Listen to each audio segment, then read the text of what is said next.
आपण स्वामींना बऱ्याच गोष्टी मागत असतो आणि त्या स्वामी माऊली पूर्ण पण करतात आणि ते पूर्ण करतीलच हा विश्वास आपल्या मनात असतो, म्हणून आपण त्यांच्याकडे मागणं मागतो.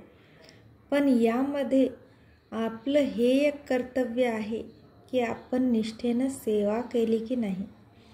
कारण मागायला मागतोत आपण, मात्र सेवेपासून विलुप्त होतो, म्हणजे ती सेवा करायला टाळतोत. कारण जेव्हा गोष्टी मिळत असतात तेव्हा आपण घडत असलेल्या गोष्टींना म्हणजे मिळतंय मला म्हणून त्या गोष्टीला इग्नोर करत असतो, टाळत असतो, आळस करत असतो.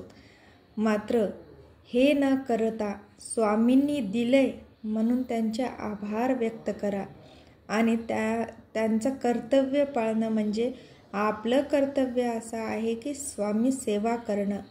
ती किती करणं, कसं करणं, कुठे करणं याला काहीही मर्यादा नाही.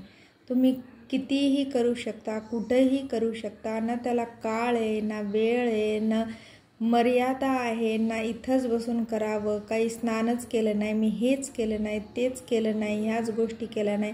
कारण मनाभावातून सेवा करण्याला तुम्हाला कोणत्याही गोष्टीचा गरज पडत नाही आणि मनोभावे एकच सेवा होऊ शकते, ती म्हणजे नामस्मरण. आणि तीच सेवा सर्वश्रेष्ठ आहे. कारण नामस्मरणामध्ये जे आहे ते दुसऱ्या कुठल्याही सेवेमध्ये नाही. आणि कलियुगात नामस्मरणा एवढं श्रेष्ठ सेवाच दुसरी कोणती नाही. आणि आपले स्वामी माऊली नेहमी सांगतात, मला नामामध्ये बघा, मी तिथंच आहे, मी तुमच्या अंतर्मनामध्ये आहे आणि तुमच्या अंतर्मनामध्ये माझं नाव आहे. कारण नावानं ओळखलं जाणारा प्रत्येक व्यक्ती हा नावानेच ओळखला जातो. तसंच म्हणून तर नाम श्रेष्ठ आहे आणि म्हणूनच नामस्मरण करत राहावं. किती करावं, जितकं झालं तितकं करावं अशी मर्यादा नाही. जर तुम्हाला घडत असेल तर तुम्ही नक्कीच करा. 11 माळी करा, 21 माळी करा, 108 माळी करा. कारण केलेल्याला करायला मर्यादाच नाही आहे. तुम्ही कितीही करू शकता.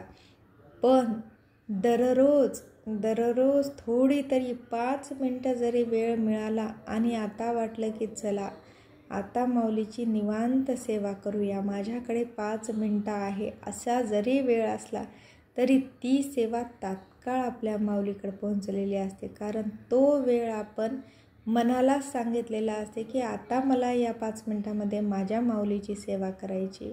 आणि त्या क्षणी माऊली उभं टाकतात आणि म्हणतात, हा मी तयार आहे आता तुला आशीर्वाद देण्यासाठी. कारण तू आता मला मनोभावे पुकारला आहेस, मनोभावे मला आवाज दिला आहेस की मला आता माझ्या माऊलीचं नामस्मरण करायचे. तेव्हाच मी येऊन उभं टाकलो. मग तुमचं 1 वेळेस हो, 10 वेळेस हो, 50 वेळेस हो, कितीही वेळेस हो, ते डायरेक्ट म्हणजे थेट माऊलीजवळ पोहोचतं. आणि त्याची कृपा म्हणून आपल्याला जे मिळतं त्याला काही मर्यादा म्हणजे मर्यादाच नाही. श्री स्वामी समर्थ. जय जय स्वामी समर्थ. सद्गुरू स्वामी समर्थ.